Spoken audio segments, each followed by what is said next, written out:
Buenas tardes a todos. Bienvenidos a los que no han venido antes, a los que han venido poco, pero todos bienvenidos. Bueno, los invito a que tengamos un momento de oración. Vamos a leer la palabra de Dios. La palabra de Dios es espíritu, es una enseñanza espiritual. Por lo tanto, para poder discernirla, para poder entenderla, captarla, necesitamos de la intervención de Dios, del Espíritu Santo. La palabra de Dios dice, las cosas espirituales se disciernen espiritualmente. No es por la razón, no es por la educación que yo tengo, no es por mi IQ, mi capacidad de entendimiento, de comprensión de las cosas, de texto. Tiene que ver estrictamente con lo espiritual. Así que vamos a orar y vamos a pedir al Señor que nos ayude en este momento. Señor, gracias porque podemos abrir tu palabra y recibir tu enseñanza, tu sabiduría infinita a disposición nuestra para que aún los niños la puedan entender.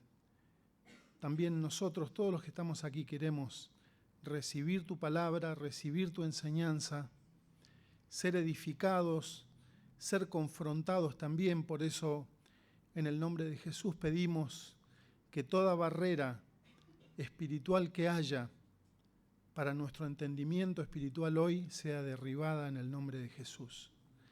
Pedimos todo esto en el nombre de Cristo. Amén. Bueno,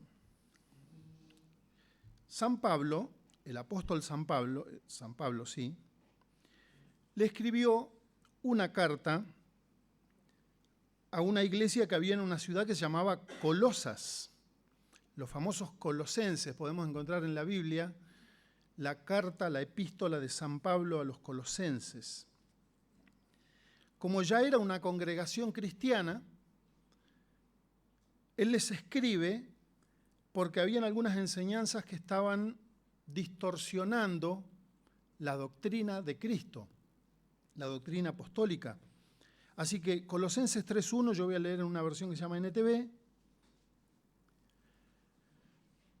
dice, ya que han sido resucitados a una vida nueva con Cristo, no habla de muerte física, sino que habla de morir espiritualmente al pecado. Dice, ya que han sido resucitados a una vida nueva con Cristo, pongan la mira en las verdades del cielo. En otra versión dicen las cosas de arriba.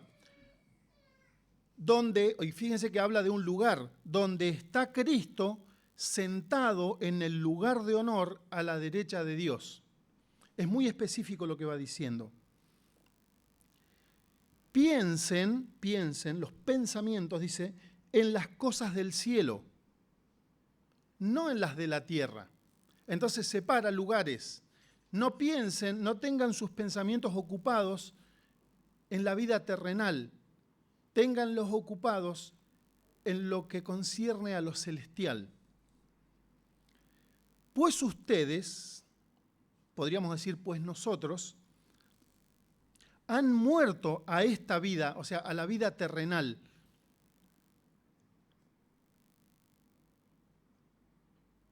Y su verdadera vida, la que Cristo nos dio, dice, está, y fíjense la expresión, escondida con Cristo en Dios. Como una mamusca, ¿no? La vida que Dios nos dio está escondida con Cristo en Dios, o sea, como un doble reaseguro. Versículo 4, cuando Cristo, quien es la vida de ustedes, sea revelado a todo el mundo, ustedes participarán de toda su gloria. ¿Por qué? Porque estamos escondidos con Cristo. Así que hagan morir, fíjense que un poquito más arriba decía que hemos muerto a la vida terrenal, pero no habla de la vida terrenal de que no trabajemos más, que no estudiemos, que no hagamos negocios, que no. Lo que está diciendo acá, así que Versículo 5. Hagan morir las cosas pecaminosas y terrenales, las prácticas del mundo, que acechan, pero no de afuera para adentro. Dice, acechan dentro de ustedes. Para los que les gusta culpar a los demás de sus desgracias, bueno, aquí la palabra dice, no, el problema lo tenés vos dentro. No tengan nada que ver con la inmoralidad sexual, la impureza, las bajas pasiones, los bajos deseos. No sean avaros. No dice no trabajen ni ganen plata, dice no sean avaros, no pongan el corazón en ganar más a toda costa. Porque la persona avara es idólatra, porque adora las cosas de este mundo.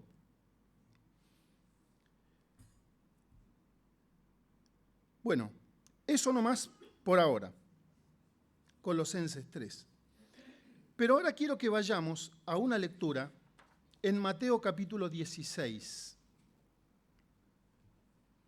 Porque esto nos muestra un panorama para entender mejor lo que vamos a leer ahora. Mateo capítulo 16.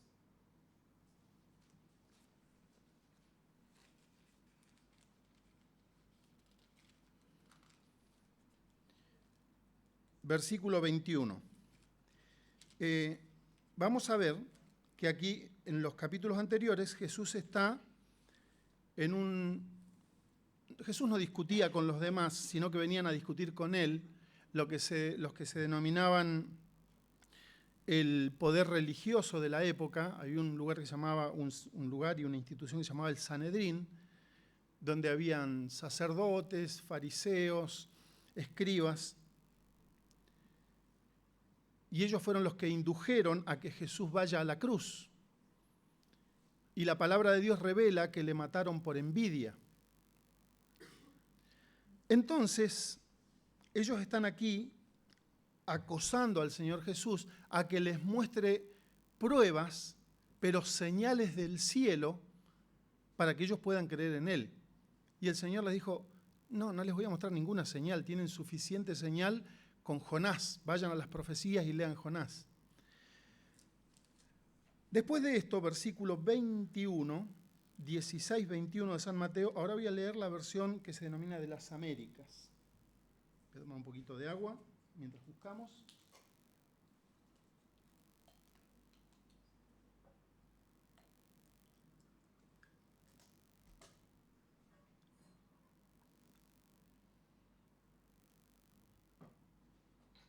Bueno, versículo 21. Desde entonces, Jesucristo comenzó a declarar o a mostrar a sus discípulos que debía ir a Jerusalén. Fíjense que el Señor Jesús en este relato les va mostrando que Él tiene clarísimo cuál es el camino, cuál es el plan que Él había venido a cumplir. Él dice, yo vine a hacer la voluntad de Dios, la voluntad de mi Padre. Entonces dice, desde entonces Jesús comenzó a declarar a sus discípulos que debía ir a Jerusalén, sufrir muchas cosas de parte de los ancianos, de los principales sacerdotes y de los escribas, y ser muerto y resucitar al tercer día. Fíjense la explicación que les da. Hablando con ellos, les empieza a contar, dice, ahora voy a Jerusalén. Cuando yo esté en Jerusalén, llegado el momento, voy a sufrir muchas cosas. Los responsables de ese sufrimiento van a ser estos, las autoridades religiosas de ese momento. Y a causa de ese sufrimiento, voy a morir. Y al tercer día voy a resucitar. El Señor tenía muy en claro cuál era el plan y la voluntad de Dios. Versículo 22. Y tomándole aparte, ¿cómo hacemos cuando tomamos a alguien aparte de un grupo? ¿Qué hacemos? Vení que quiero hablar con vos. ¿Quién aparece acá? San Pedro, el apóstol Pedro. Y tomándole aparte, Pedro comenzó a reprenderle al Señor Jesús, diciendo, no lo permita Dios. Señor, eso nunca te acontecerá. Hay otra versión donde dice, Pedro, tomándolo aparte, le dice, ten compasión de ti mismo. Jesús, valórate, querete un poquito.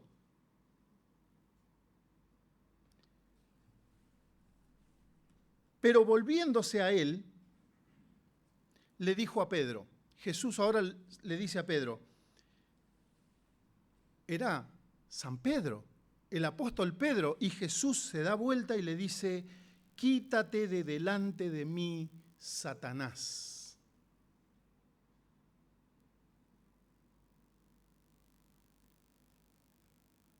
Me eres piedra de tropiezo porque no estás pensando en las cosas de Dios, sino en las de los hombres. Hay otras versiones que dicen, no entendés lo que es de Dios, sino que entendés lo que es de los hombres. Representas una trampa peligrosa para mí. Otra versión dice, ves las cosas solamente desde el punto de vista humano, pero no desde el punto de vista de Dios. Y me gustó esta expresión, porque Pedro viene, lo toma al Señor, que le dice, tengo que ir a Jerusalén, voy a sufrir muchas cosas, a causa de ese sufrimiento voy a morir, pero al tercer día voy a resucitar. Él conocía todo el plan. Pedro, movido espiritualmente por Satanás, va y reprende al Señor de que eso no le tenía que lo que estaba haciendo era, querete un poco. Jesús, fíjate lo que estás diciendo. Tenés que quererte, hacete valer. Vos valés. Y el Señor le dice ahora, a ver, Pedro, mirá, quítate delante de mí, Satanás, porque sos una piedra de tropiezo. Miren cómo alguien tan cercano al Señor Jesús se transforma en una piedra de tropiezo. Y además le dice, ¿por qué? Porque cuando vos ponés tus pensamientos, cuando vos solamente ves las cosas desde el punto de vista humano, sin discernimiento espiritual, sos un tropiezo para el plan de Dios, para la obra de Dios, para que otros alcancen la salvación, para que otros entiendan la palabra de Dios, para que otros puedan ver cuál es su condición, cómo están viviendo, el punto de vista humano. Y el Señor, además de esto que le dice, nos deja muy en claro también cómo Dios conoce la mente humana. En muchos lugares de la Biblia el Señor revela cosas que tienen que ver con cómo está de corrompida la mente humana. El primer milagro registrado en la Biblia es cuando Jesús va a unas bodas en una ciudad en Caná y transforma el agua en vino. Todos creo que hemos escuchado esa historia.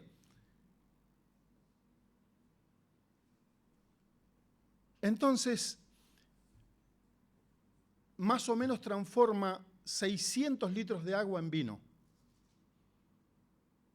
Si hay algún que tenga los cálculos exactos, puede decir 580, pero póngale 600, no pasa nada.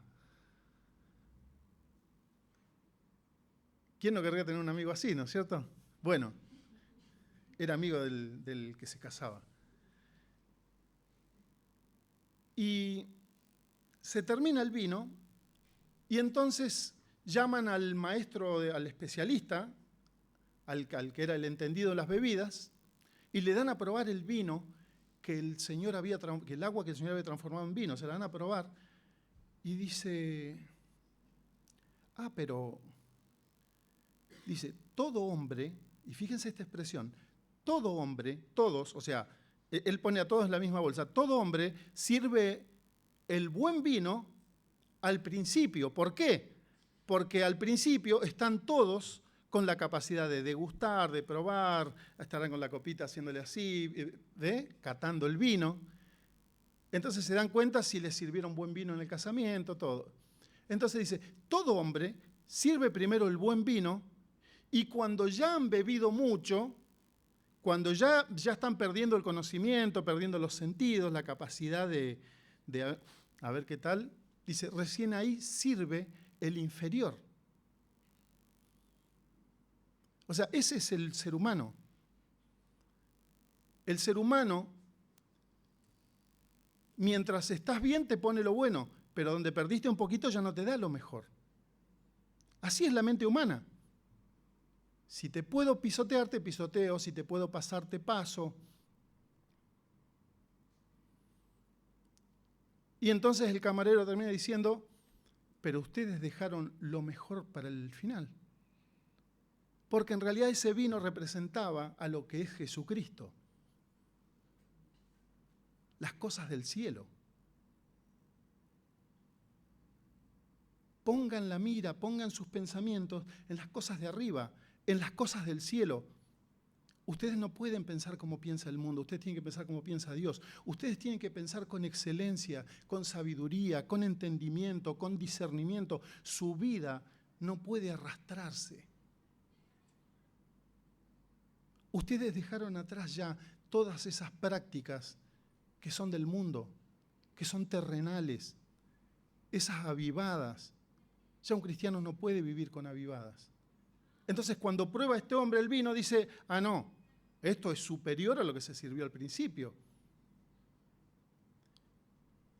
En otro momento de la historia, un rey de Israel, en un momento Israel estaba dividido en dos. 10 provincias por un lado, que se llamaba Israel, y 2 provincias por otro, que se llamaba Judá. La parte de Israel desobedeció flagrantemente al Señor y la parte de Judá, más o menos, en épocas. Pero estos siguieron obedeciendo con reyes que obedecieron a Dios. Entonces, en un momento, este de acá le dice al de acá, ¿me acompañás a la guerra? Y el de Judá le dice, somos la misma carne, la misma sangre, todo. Pero ¿le consultaste al Señor si puedo ir? ¿Si podemos ir? Dice, tengo 400 profetas acá para consultar. Y esos 400 profetas le decían, anda, porque vas a tener éxito. Y él se conformaba con eso, que vengan 400 aduladores y le digan, vas a tener éxito, vas a tener éxito, vas a tener éxito. Entonces el rey de Judá le dice, ¿no queda ninguno? Sí, dice, queda uno, queda Micaías. Pero Micaías siempre me tira mala onda.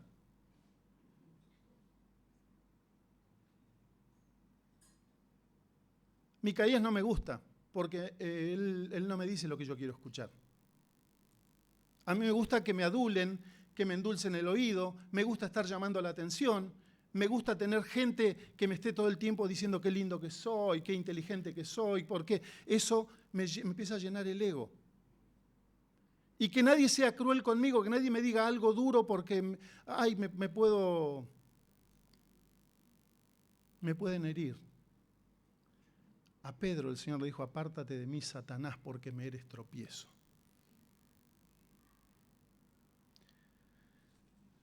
Sube y tendrás éxito, le dijo el profeta, le decían los profetas al rey. Entonces lo mandan a buscar a Micaías y le dice, el que lo fue a buscar, le dice, Micaías, el rey quiere que le profetice sobre esto. Dice, pero sé indulgente. Por favor, decile que todo va a ir bien. Yo voy a decir lo que Dios me dijo que diga, dijo el profeta. Entonces, dice, ya hay 400 que le están diciendo todo que sí. Entonces él va y el rey le dice, ¿qué dice el Señor por medio del profeta? Él le dice, todo va a ir bien, anda a la guerra que vas a ganar. Y el rey le dice, dale, decime la verdad.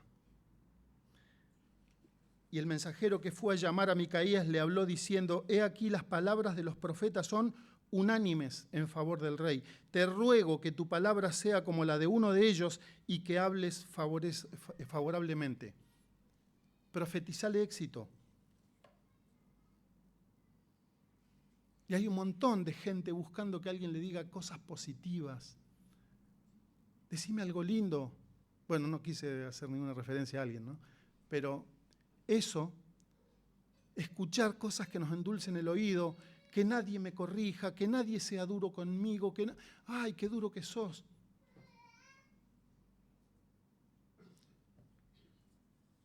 Y entonces el profeta le dice, el Señor me mostró que ve al pueblo sin pastor. Todos corriendo las ovejas de un lado para el otro porque su pastor murió. Pero ese es el corazón humano, terrenal. Queremos que nos digan cosas lindas y nada más, que nadie nos corrija, que nadie nos diga, el problema está dentro tuyo, en tu corazón. ¿Por qué arruinamos nuestra vida? ¿Por qué arruinamos nuestra reputación, nuestros trabajos, nuestra familia? ¿Por qué arruinamos? Por lo que hay dentro nuestro. No dentro del corazón del otro, por lo que hay dentro mío, dice el Señor. El problema lo tenés vos dentro tuyo y mientras vos no te hagas cargo vas a ir fracaso tras fracaso tras fracaso. Vamos a seguir leyendo Mateo 16.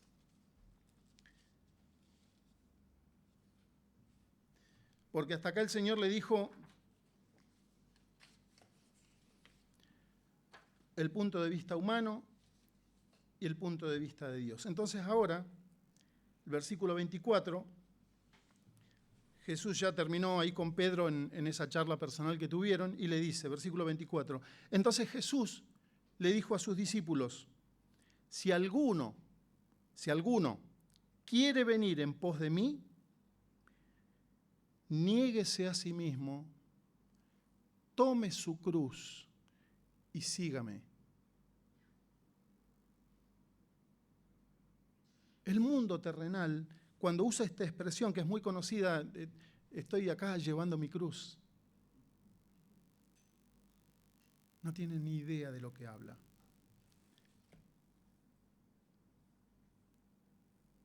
Niéguese a sí mismo. El que quiera venir en pos de mí, niéguese a sí mismo.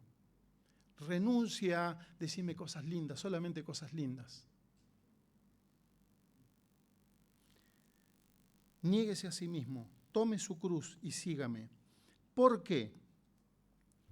El que quiera salvar su vida, Señor, querete un poquito. Señor, salva tu vida. ¿Cómo vas a ir a Jerusalén a que te maten? Entonces Jesús dice, el que quiera salvar su vida la va a perder. Pero el que pierda su vida por causa de mí, la hallará. ¿Cómo es eso? Porque está hablando de vida terrenal y está hablando de poner la mira en las cosas de arriba, en las cosas celestiales, de poner la mira en Cristo Jesús, de ser como Él.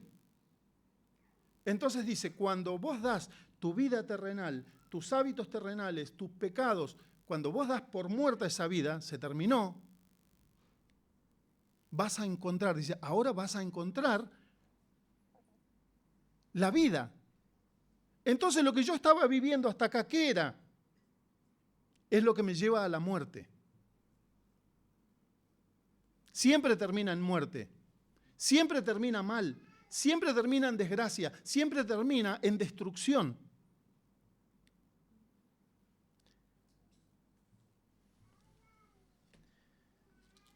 Versículo 26, pues, ¿qué provecho obtendrá un hombre si gana el mundo entero pero pierde su alma? ¿O qué dará un hombre a cambio de su alma? Porque el Hijo del Hombre ha de venir en la gloria de su Padre con sus ángeles, y entonces recompensará a cada uno según su conducta o según sus obras. En verdad os digo que hay algunos de los que están aquí que no probarán la muerte hasta que vean al Hijo del Hombre venir en su reino. Y el Señor les sigue extendiendo y mostrando y revelando cuál es el plan de Dios. Yo ahora, dice, me voy a Jerusalén. Ahí me va a tocar sufrir mucho. No escatimó en lo que le iba a tocar. Dijo, me va a tocar sufrir mucho. Pero no me voy a querer a mí mismo. Voy a hacer lo que el Padre me dio para hacer. Me va a costar la muerte. Voy a resucitar al tercer día. Pero además les quiero decir que voy a estar en la gloria y que después yo voy a venir con los ángeles a buscar a mi pueblo y me van a ver. El Señor está revelando que hay un plan, que hay un propósito y que ese plan nos puede incluir a todos.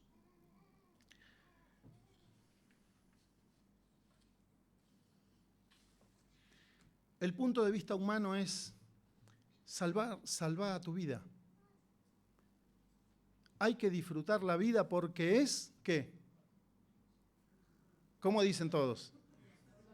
La vida es una sola y ¿ve? Ese es el plan del mundo. Hay que obtener provecho. Hay que sacar provecho de todo. Necesito validación. Entonces, necesito sentirme vivo. Y el Señor dice, negate a vos mismo. Toma tu cruz. Seguime. Sé como yo soy. Eso dice Jesucristo. Sean santos porque yo soy santo. Y vas a hallar tu vida, pero no del lado terrenal, del lado celestial. Vas a encontrar una vida nueva. Vas a encontrar gloria y vas a encontrar un reino eterno del que vas a ser parte.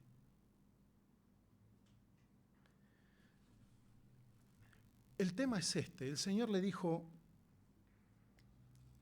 ahí mientras hablaba con Pedro, Él le dijo, me eres piedra de tropiezo porque no estás pensando en las cosas de Dios. Ahora yo te pregunto, ¿qué domina tus pensamientos? ¿Quién domina tus pensamientos? ¿Quién pone tus pensamientos en tu mente? Porque aquí vemos que a Pedro el Señor reveló y le dijo, Satanás, vete de aquí.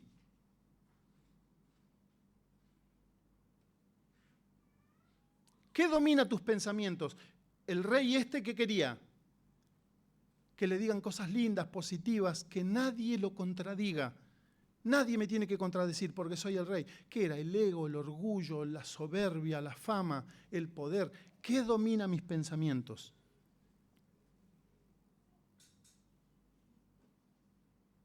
Cuando David hizo un censo, David era el rey, y de repente dice, Satanás hay una expresión en la Biblia que es Satanás como que atacó al pueblo, pero usó a David para hacer un censo para que David se gloriara de la cantidad de ejército que tenía. Y él sabía que Dios le había dado la victoria. Entonces, cuando nosotros pensamos, ¿quién domina mis pensamientos? Mi forma de pensar, ¿de dónde se alimenta? ¿De la palabra de Dios? ¿De fantasías? ¿De personas a las que yo he idolatrado?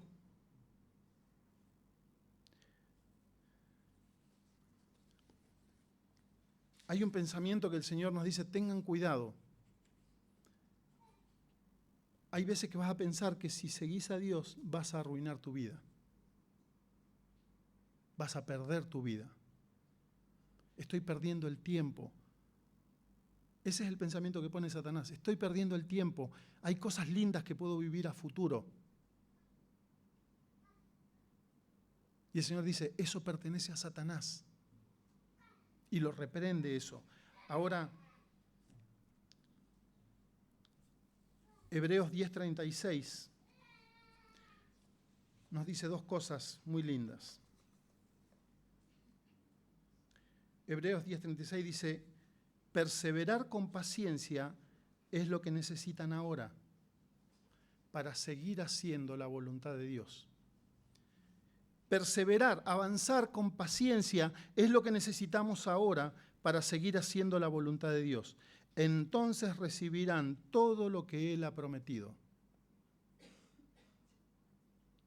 ¿Qué necesitamos? Perseverar con paciencia. Eso necesitamos ahora, hoy. Hoy necesitamos paciencia. La paciencia trae bendición sobre nuestra vida.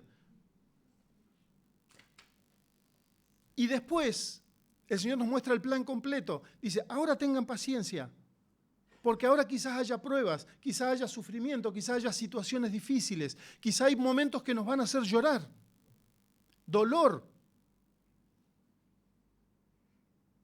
situaciones en las que nos sentimos esclavizados, pero ponemos nuestra confianza en Dios, en Jesucristo, ponemos la mira en las cosas de arriba y con paciencia seguimos haciendo la voluntad de Dios. Con dolor, sí. Con esfuerzo, sí, pero estamos haciendo la voluntad de Dios porque nosotros vemos el plan completo que tiene Dios. Y allá en el plan completo de Dios, si Dios lo prometió, ya sucedió. A nosotros nos falta rodar en el tiempo nada más para llegar a esto que dice, van a recibir lo que Él les prometió. Versículo 37.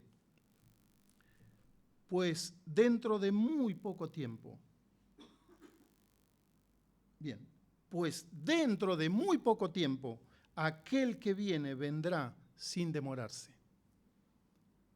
El Señor Jesús dice, a ver, ahora voy a Jerusalén. Ya fue a Jerusalén. Ahora voy a sufrir mucho. Ya sufrió. A causa de eso voy a morir. Ya murió. Voy a resucitar. Ya resucitó. Voy a volver en gloria. Pronto viene. Que te encuentre haciendo la voluntad de Dios. Que te encuentre con paciencia. Que te encuentre obedeciendo.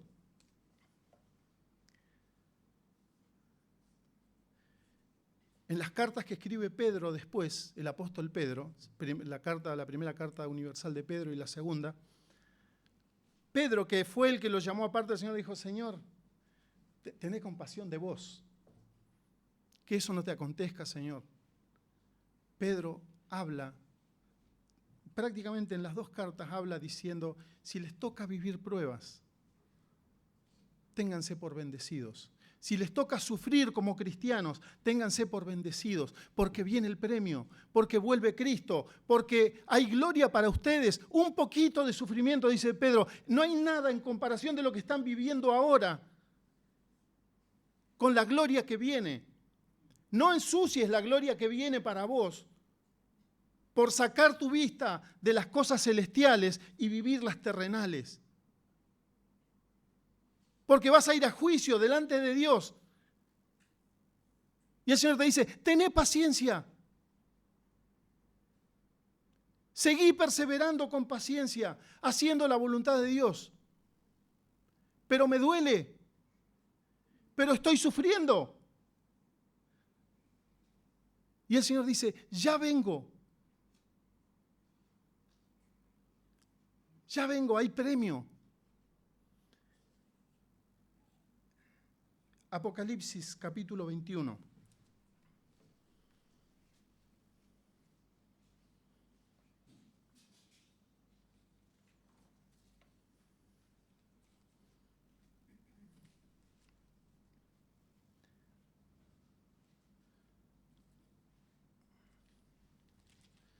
Apocalipsis 21 es tremendo.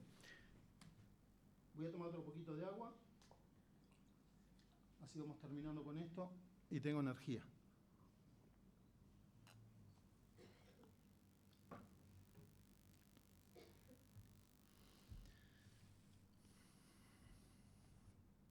21:1. Y vi un cielo nuevo y una tierra nueva, porque el primer cielo y la primera tierra pasaron y el mar ya no existe. ¿Cómo cuesta?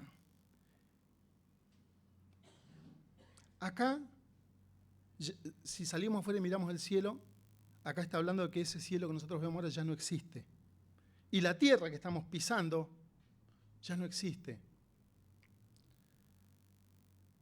Y vi la ciudad santa, la nueva Jerusalén, que descendía del cielo de Dios. Descendía del cielo de Dios, preparada como una novia ataviada para su esposo.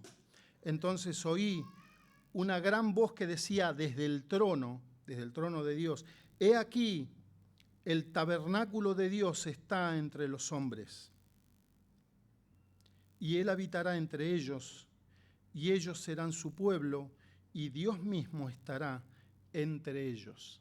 Miren, cuando nosotros recibimos a Cristo, cuando nosotros nos arrepentimos de nuestro pecado, creemos que Cristo es nuestro Salvador y le damos entrada a nuestra vida, a nuestro corazón.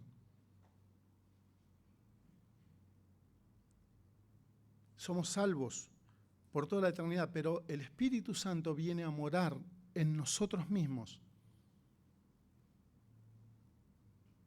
Somos ahí el tabernáculo de Dios. Cuando nosotros leemos a través de la Biblia, vemos que en el Edén, cuando estaban Adán y Eva, era el lugar donde moraba el Señor, donde moraba Dios. Ese era el tabernáculo de Dios. Lo vemos en la Biblia, que en su presencia está el tabernáculo de Dios.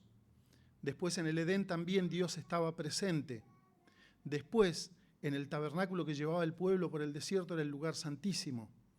Pero ya no hubo más tabernáculo ni Edén, y ahora somos nosotros donde mora Dios. Pero ahora Dios aquí nos muestra que ahí ya estamos los que hemos creído, todos con Dios.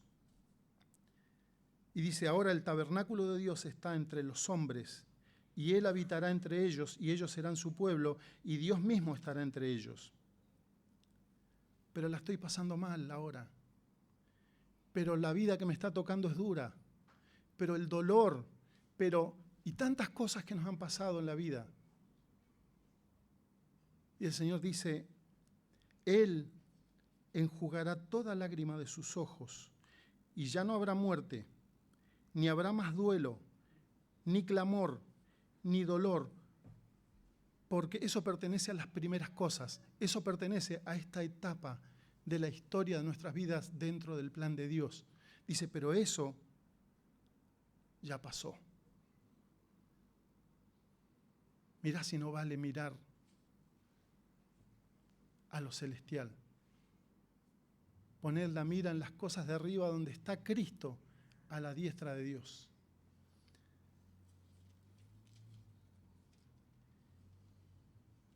Y el que está sentado en el trono dijo, he aquí, yo hago nuevas todas las cosas.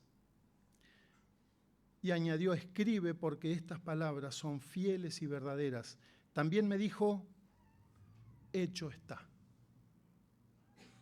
Como Jesús en la cruz cuando dijo, consumado es.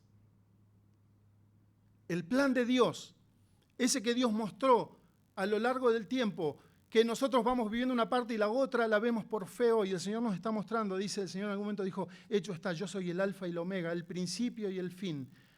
Al que tiene sed, yo le daré gratuitamente de la fuente del agua de la vida. El vencedor heredará estas cosas, y yo seré su Dios, y él será mi hijo. Pero que no estemos en estos, los cobardes, los que no se animaron a creer, los que no se animaron a tomar la cruz y seguir a Cristo, los que prefirieron seguir con la vida mundana y no tener a Dios en cuenta para su vida.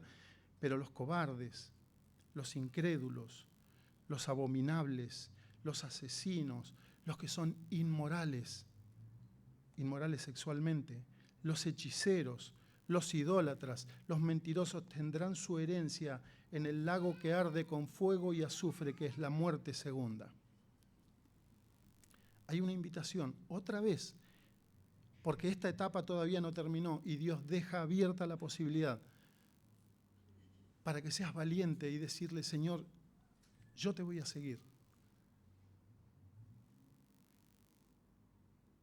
Yo creo. Yo me arrepiento de mis pecados. Creo en Cristo como mi Salvador y creo en la salvación que me ofreces por toda la eternidad. Que el Señor nos bendiga, que el Señor bendiga a cada uno de acuerdo a su necesidad, que el Señor nos habla, nos enseña. Esta es una etapa, pero Dios está presente. El Señor está sentado a la diestra de Dios, controlando y gobernando todo. Nada está fuera de control, pero todo tiene su tiempo. ¿Oramos?